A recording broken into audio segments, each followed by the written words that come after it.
അപ്പോൾ യൂട്യൂബിൽ എങ്ങനെ ഒരു ഷോർട്ട് കറക്റ്റായിട്ട് അപ്ലോഡ് ചെയ്യാമെന്നാണ് നമുക്ക് നോക്കാനുള്ളത്. ആദ്യം നമ്മൾ എന്ത് ചെയ്യുക, യൂട്യൂബ് ആപ്പിൽ കയറുക. അതിന് ശേഷം നമ്മൾ എന്ത് ചെയ്യുക, അതിൽ ആ പ്ലസ് ബട്ടൺ അടിച്ച് നമുക്ക് ഏത് വീഡിയോ ആണ് അപ്ലോഡ് ചെയ്യാനുള്ളത് ആ വീഡിയോ ആഡിൽ കയറി സെലക്ട് ചെയ്യുക. അപ്പം ഞാൻ ഒരു വീഡിയോ ഇവിടെ എഡിറ്റ് ചെയ്തിട്ടിട്ടുണ്ട്, ആ വീഡിയോ സെലക്ട് ചെയ്യുകയാണ്. അടുത്ത നെക്സ്റ്റ് സ്റ്റെപ്പ് എന്ന് പറഞ്ഞു കഴിഞ്ഞാൽ അതിൽ മ്യൂസിക് ആഡാക്കുന്നതാണ്.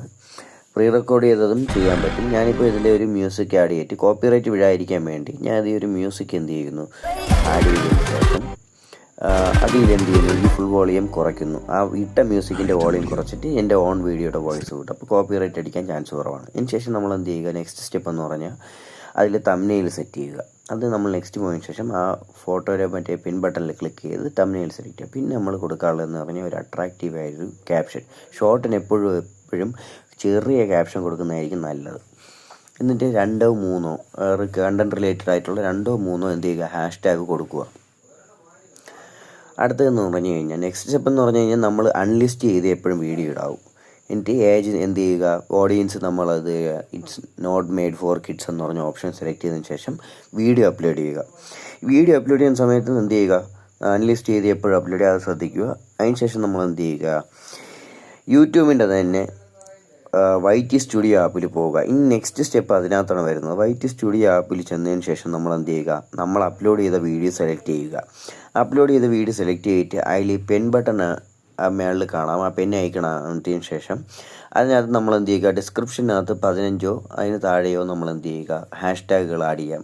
എത്ര വേണമെങ്കിലും 10 മേളിലോട്ടോ അതിന് നമുക്ക് എന്തൊരു 15 താഴെ ഒരു ആ കണ്ടൻറ് റിലേറ്റഡ് ആയിട്ടുള്ളത് #ടാഗുകൾ ആഡ് ചെയ്യുക.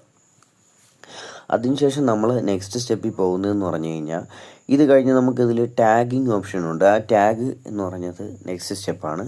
ഇതിപ്പോൾ ഞാൻ ഈ #ടാഗ് ഡിസ്ക്രിപ്ഷനിൽ നമുക്ക് ആവശ്യമുള്ളത് അനുസരിച്ച് കൊടുക്കാം, എത്ര വേണമെങ്കിലും കൊടുക്കാം. അതിനുശേഷം നമ്മൾ ടാഗിലോട്ട് പോവുക. ടാഗിൽ ചേർത്ത് നമ്മൾ ഒരു യൂട്യൂബിൽ കയറുന്ന ആൾ സെർച്ച് ചെയ്യുന്ന ഈ കണ്ടൻറ് റിലേറ്റഡ് ആയിട്ടുള്ള ഒരു സെർച്ച് ഇതാണ് നമ്മൾ ഉദ്ദേശിക്കുന്നത്. അപ്പം ഞാൻ ഇതിൽ ഞാൻ ഇട്ടിരിക്കുന്ന കണ്ടൻറ്റിന് ബേസ് ചെയ്തിട്ടായിരിക്കും ഞാനിതിൽ ടാഗ് കൊടുക്കുന്നത്. അതിപ്പം സെർച്ച് ചെയ്യാൻ സാധ്യതയുള്ള ടാഗ് നമ്മളെപ്പോഴും മൈൻഡിലേക്ക്, നമ്മളെ കണ്ടൻറ്റുമായിട്ട് റിലേറ്റഡ് ആയിട്ടുള്ള എപ്പോഴും ഒരു സെർച്ച് ചെയ്യാൻ ആളുകൾ എന്ത് സെർച്ച് ചെയ്യാൻ സാധ്യത ഉണ്ട് എന്നുള്ള രീതിയിലായിരിക്കണം നമ്മളെപ്പോഴും കൊടുക്കാനുള്ളത്.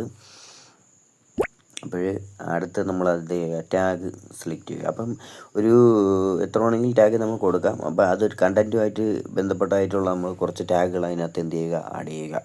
അതിനുശേഷം നമ്മൾ എന്ത് ചെയ്യുക, സേവ് ചെയ്യുക. പിന്നെ നമ്മൾ ചെയ്യാനുള്ളതെന്ന് പറഞ്ഞു കഴിഞ്ഞാൽ ഇത് ഒരു 1 മണിക്കൂർ കഴിഞ്ഞതിന് ശേഷം നമ്മൾ എന്ത് ചെയ്യുക, അൺലിസ്റ്റ് മാറ്റി പബ്ലിക് ആക്കുക. അങ്ങനെ ചെയ്യുന്നതിലൂടെ നമുക്കൊരുപാട് വ്യൂവേഴ്സ് കിട്ടാൻ സാധ്യതയുണ്ട്.